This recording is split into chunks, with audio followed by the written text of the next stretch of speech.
de découvrir ce projet en vidéo.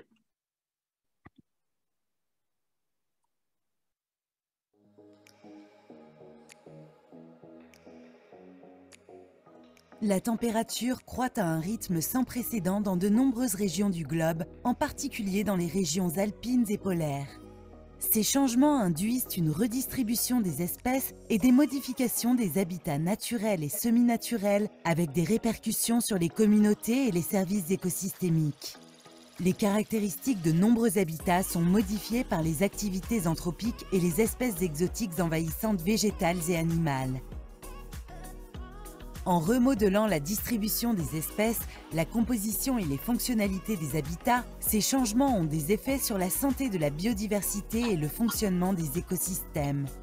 Face à ces enjeux, le projet Cartovège propose de développer un outil produisant des informations à différentes échelles spatio-temporelles, combinant la cartographie par télédétection de la végétation actuelle ou antérieure et la modélisation de l'occurrence potentielle d'espèces végétales clés afin d'aider à la prise de décision.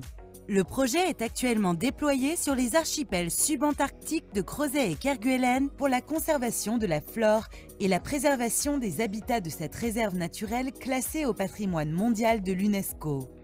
Cartovège est un projet pluridisciplinaire unique porté par l'Université de Rennes 1 et accompagné d'acteurs aux expertises complémentaires en partenariat avec l'Université de Lyon 1, le CNRS de Lille, l'INRAE de Rennes, l'UMS Patrinat, l'Institut polaire français Paul-Émile Victor et la Réserve naturelle nationale des terres australes françaises. Pour développer l'outil, dans un premier temps, une classification de la végétation de ces îles est définie. Cette classification ou typologie est un préalable nécessaire à la classification des images satellitaires, mais est aussi un support pour les informations de la distribution des espèces, plus particulièrement celles qui doivent faire l'objet de mesures de gestion. Dans une deuxième phase, des zones de distribution potentielle des espèces végétales sont identifiées, notamment pour les espèces emblématiques à fort enjeu de conservation de ces îles subantarctiques françaises. L'outil d'aide à la décision multiscalaire s'appuie sur les suivis floristiques des îles Crozet et Kerguelen sur le terrain, ainsi que sur différentes imageries satellitaires ou aériennes, une typologie adéquate de la végétation et sur des méthodologies d'analyse d'images et de modélisation prédictive. Cet outil offre deux types de sorties concernant la végétation et les habitats. D'une part, un état des lieux réalisé selon une méthodologie reproductible et assortie de métriques de confiance sur les résultats, et d'autre part, une simulation des changements potentiels selon divers scénarios. Cette simulation sera nourrie de l'état des lieux antérieur et sera évaluée a posteriori par un état des lieux ultérieur. La double capacité descriptive et prédictive, assortie d'une capacité d'auto-évaluation, fait toute la puissance d'un tel outil pour les gestionnaires d'espaces protégés. Cette nouvelle approche proposée par le projet Cartovège est transférable à d'autres territoires et permettra de fiabiliser la manière dont les zones seront priorisées lors de la mise en place de plans de gestion. Cartovège fournira donc des avancées significatives en termes de redéfinition des paramètres des modèles prédictifs visant à évaluer les impacts futurs des changements climatiques sur les communautés. Il constitue une opportunité unique pour accroître la compréhension des effets interactifs des changements climatiques et des espèces allochtones sur la dynamique de la biodiversité.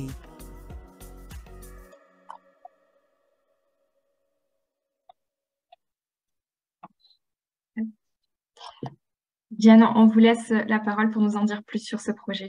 Oui, je vous dirai peut-être quand passer les slides. Très bien. Je vais vous faire travailler un petit peu.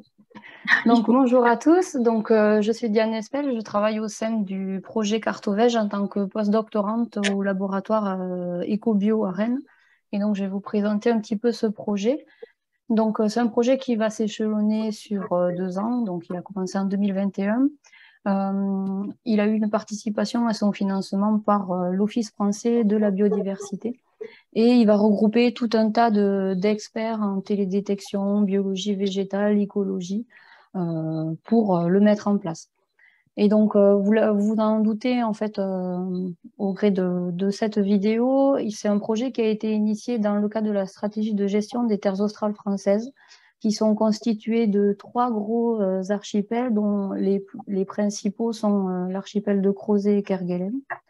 Et l'objectif est de développer donc des outils qui vont répondre aux questions les plus urgentes en termes de conservation de la diversité dans un contexte forcément de changements globaux, puisque c'est un projet qui s'inscrit dans un plus vaste projet qui est le projet Subanteco, qui a été mis en place par l'IPEV, l'Institut polaire français Paul-Émile Victor, qui traite de toutes les questions autour de la biodiversité subantarctique, des effets des changements climatiques et des invasions biologiques sur le biote terrestre.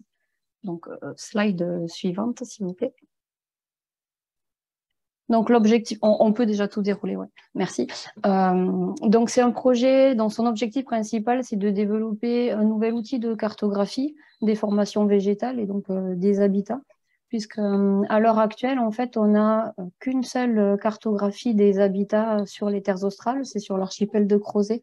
Donc, c'est la carte que vous avez ici sur la droite de cette diapo.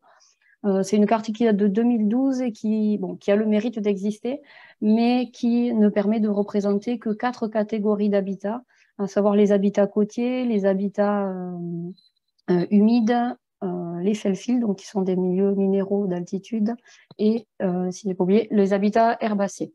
Donc l'idée, c'est d'améliorer, de créer une nouvelle méthode qui va permettre d'étudier l'évolution de ces habitats et de fournir des informations spatiales et écologiques à haute résolution de façon automatique, standardisée.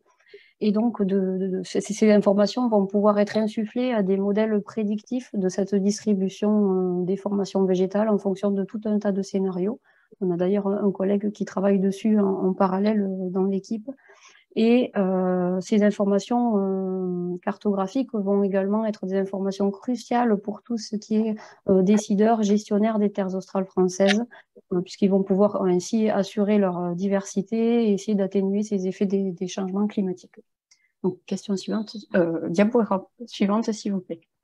Donc, concrètement, cet outil, en fait, il repose sur le développement d'un modèle d'habitat, donc pour générer une carte d'habitat automatiquement, à l'aide de données spatiales et de terrain. Et donc, nous, on a décidé de partir sur le développement toute une chaîne de traitement automatique et open source, un langage de programmation pour standardiser, là, en fait, cette production de cartes d'habitat. Donc, on a choisi le langage R, qui est assez connu dans le milieu de la recherche, notamment en recherche en environnement. Et donc, question suivante, diaporama suivante, s'il vous plaît. Donc, vous allez me dire, cette méthode de télédétection par classification supervisée, c'est quelque chose qui est assez commun dans tout un tas d'études en environnement ou autres d'ailleurs. Mais la difficulté dans ce projet, il y en a deux. La première, c'est de savoir dans quelle est la diversité d'habitats qui existe sur ces archipels, puisque c'est pas une diversité qui est totalement connue. On ne connaît pas encore toutes les classes qui existent. Et la deuxième difficulté, c'est arriver à détecter finement ces formations végétales, puisqu'on n'a pas du tout de strates arbustives ou arborées sur ces milieux. On a de la végétation qui est très rase, elle ne fait pas plus de 30 cm, d'où l'intérêt de travailler avec des données spatiales, donc d'imagerie satellite à haute résolution et multisources notamment. Slide suivante, s'il vous plaît. Donc, justement, cette donnée spatiale, qu'est-ce qu'on utilise dans ce projet? Donc, on utilise d'abord de l'imagerie satellite et notamment des données Pléiades. Alors, on a commandé également des images Spot 6, faute de mieux, mais l'intérêt, nous, c'est de travailler avec Pléiades qui a une très haute résolution, du moins meilleure que Spot 6.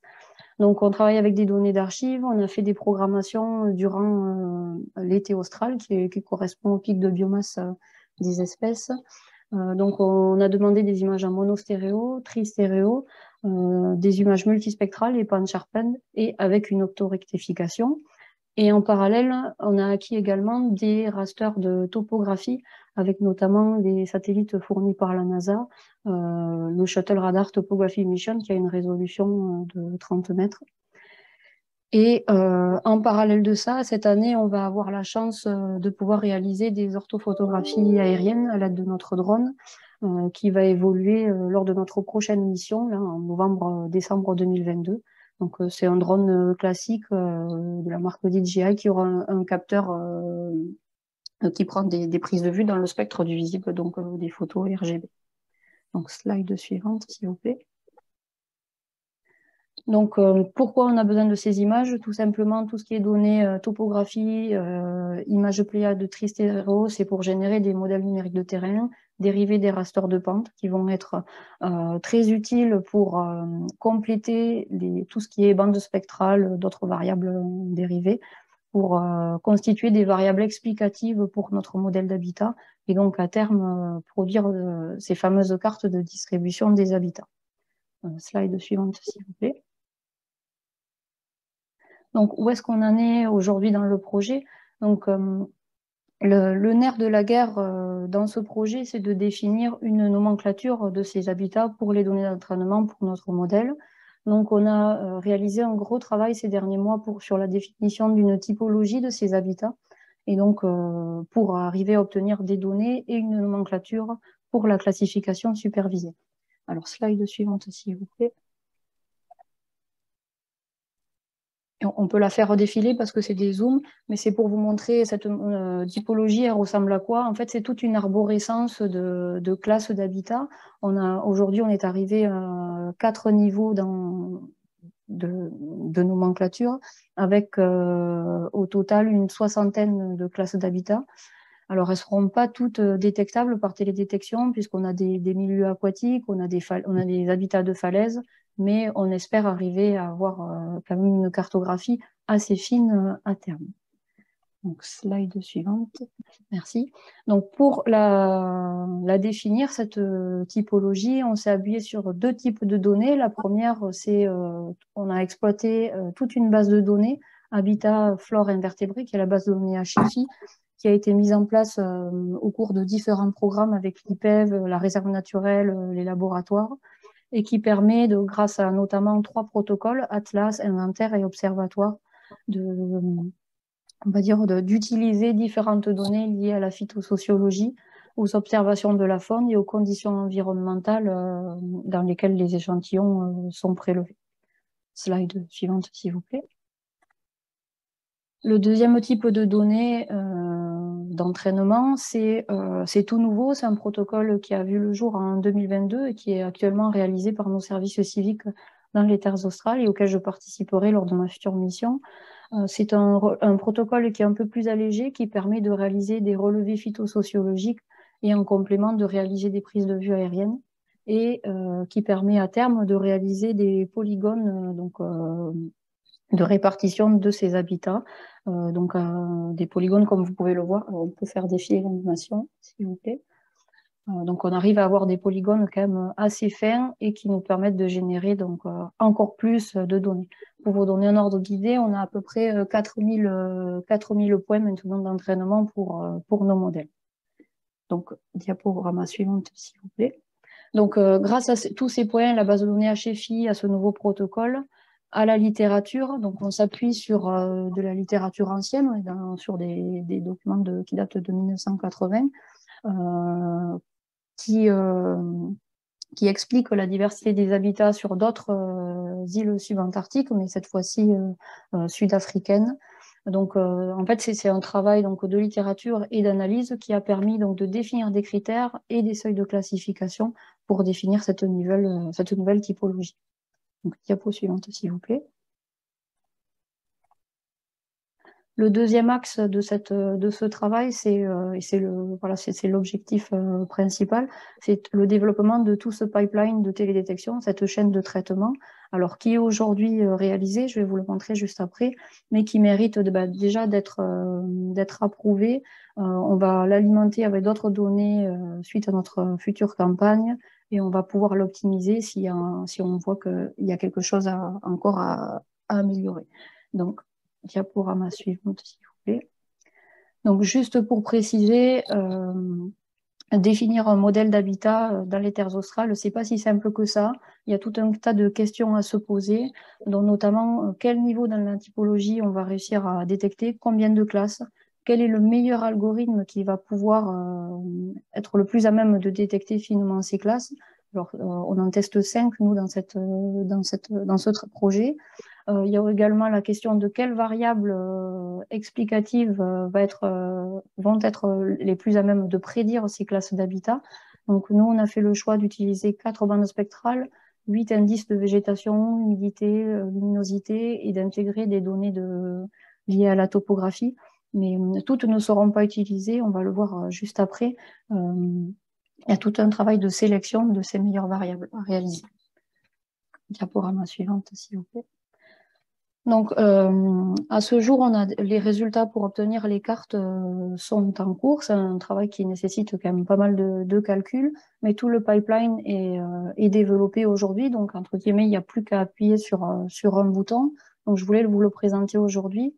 En fait, c'est toute une chaîne de traitement qui peut être divisée en 3 grandes parties, qui part de la préparation des données, avec donc la préparation des données de terrain, donc, générer des quadrants, on va dire, fictifs, définir ces critères de classification des habitats, préparer toutes les images satellites avec l'extraction des bandes, les calculs des indices, les découpes, générer ces données d'entraînement et ensuite donc passer à la deuxième étape qui est la modélisation vraiment brute, on va dire, avec tout un travail de sélection de variables par élimination de variables redondantes, sélection des variables les plus explicatives, la construction du modèle avec tout un tas de tests sur les 5 algorithmes choisis, la détermination des meilleurs paramètres et la dernière étape, la génération des cartes d'habitat, des métriques de confiance classiques en classification supervisée telles que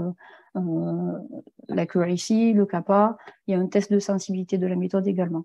Et donc, on va dire, si je peux me permettre, la beauté de cette méthode, c'est que en fait, tout ce que vous voyez en orange, ça sera des données d'entrée que chaque nouvel utilisateur pourra, on va dire, fournir. Et ensuite, il n'y aura plus qu'à runner les scripts, on va dire, et générer automatiquement les résultats. Donc, c'est quand même pas mal. Ça permet de gagner du temps une fois que la méthode fonctionne et est développée. Donc, diaporama suivante, ça sera ma dernière, il me semble. Donc les prochaines étapes du projet, donc pour la fin d'année 2023, c'est bien sûr d'améliorer les 2 axes que je vous ai présentés, donc la typologie qui va être approuvée sur le terrain lors de la mission, donc pour fournir ce référentiel de la classification des formations végétales à la réserve naturelle. Peaufiner cette chaîne de traitement d'imagerie. Et les 3 derniers axes, ce qu'on attend tous, c'est forcément générer ces cartes d'habitat pour 2022, mais également pour toutes les années antérieures, et fournir ces données aux modèles prédictifs qui sont développés.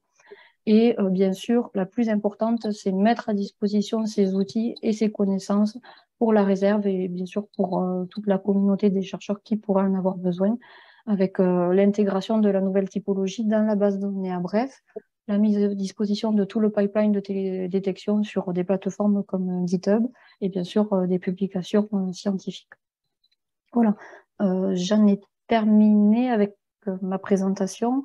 Si vous avez des questions, n'hésitez pas, j'essaierai d'y répondre du mieux que je peux. Merci beaucoup, Diane. Donc, n'hésitez pas à prendre la parole ou écrire vos questions dans le chat. Les trimestriels sont également un moyen de pouvoir échanger avec les porteurs de projets. Alors, je peux y répondre. J'ai vu qu'il y avait une question dans le chat. Je peux la lire si vous voulez. C'est une question d'Olivier. Alors, je suis désolée, je ne vois pas les noms de famille, mais une question d'Olivier. J'imagine que la nébulosité doit être importante, tout comme la dynamique de la végétation, avec une belle saison très courte. La date des acquisitions satellitaires ne risque-t-elle pas d'avoir un impact très fort, notamment pour comparer les cartes acquises dans les années différentes? Alors oui, effectivement, il y a beaucoup de nuages sur ces terres australes, donc ça, c'est mon épine du pied.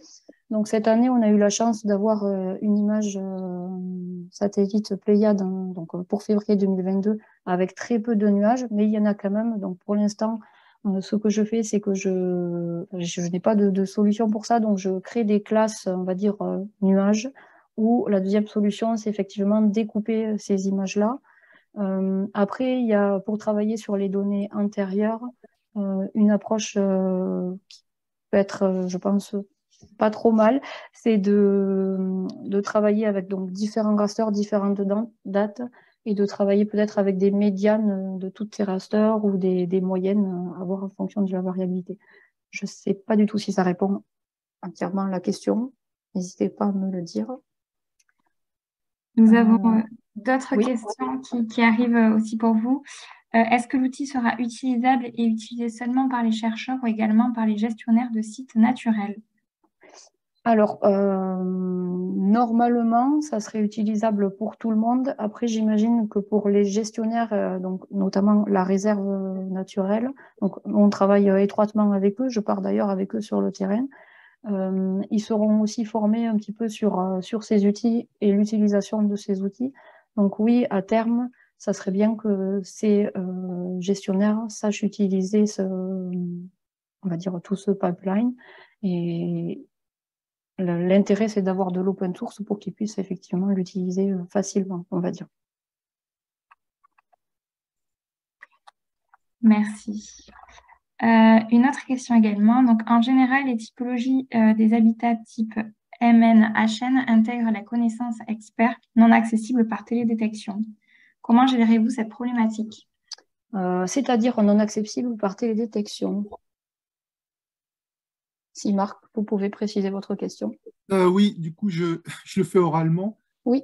Les typologies des habitats que moi je connais sur la partie côtière, elles intègrent notamment des aspects positionnement par rapport au vent, par rapport au milieu battu, non battu. Enfin, il y a où elles peuvent être habitats d'un certain type dans un certain lieu. En fait, ce que je veux dire, c'est que les typologies classiques, enfin, moi, mon expérience, c'est que on n'a pas toutes les infos disponibles sur l'image. Il faut des infos externes pour accéder à ces typologies. Et du coup, je trouve que c'est un point dur qu'on rencontre souvent. Je voulais savoir si vous étiez tombé sur ce point dur et comment vous faites pour le régler. Alors, si je comprends bien, pour l'instant, cette typologie, et ça sera ça pour la télédétection que l'on va en faire, on inclut en général 3 espèces dominantes, quelques espèces se compagnent, et les informations autres, on va dire, qu'on intègre dans cette typologie, c'est la pente, la topographie. Alors, en général, il y a l'exposition. On a des rasters d'exposition, mais pour avoir fait des tests, ça n'aide pas à la classification. Donc pour l'instant, on se contente des variables spectrales et topographiques. Et à terme, j'aimerais intégrer de la texture.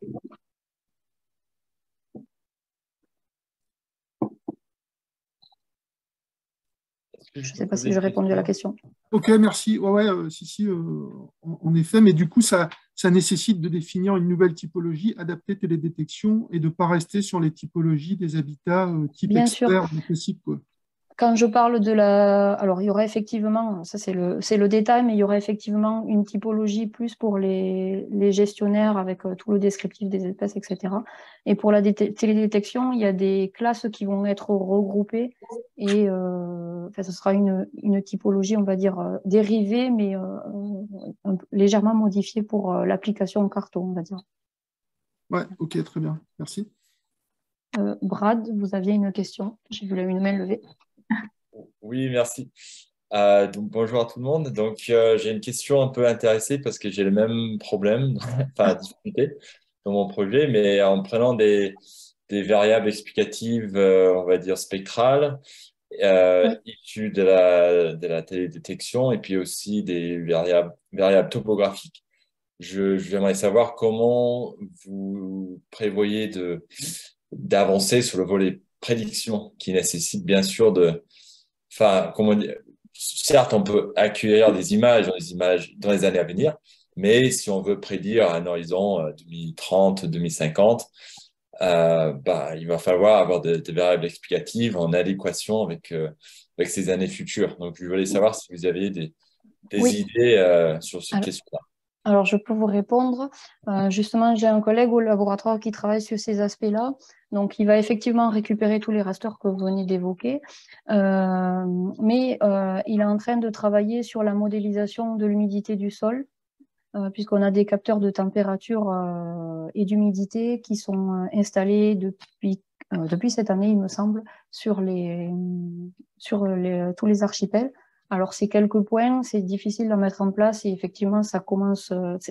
Pour l'instant, on a peu de données, mais à terme, on espère un jour avoir, on va dire, de sortir des rasters pour faire ces scénarios justement d'évolution pour la prédiction future de la végétation. Et c'est possible qu'il ait d'autres rasters, mais il me semble que lui, c'est température du sol qu'il intègre et humidité.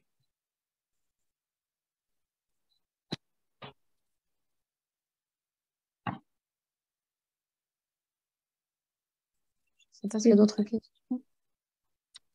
Si vous avez d'autres questions, n'hésitez pas à les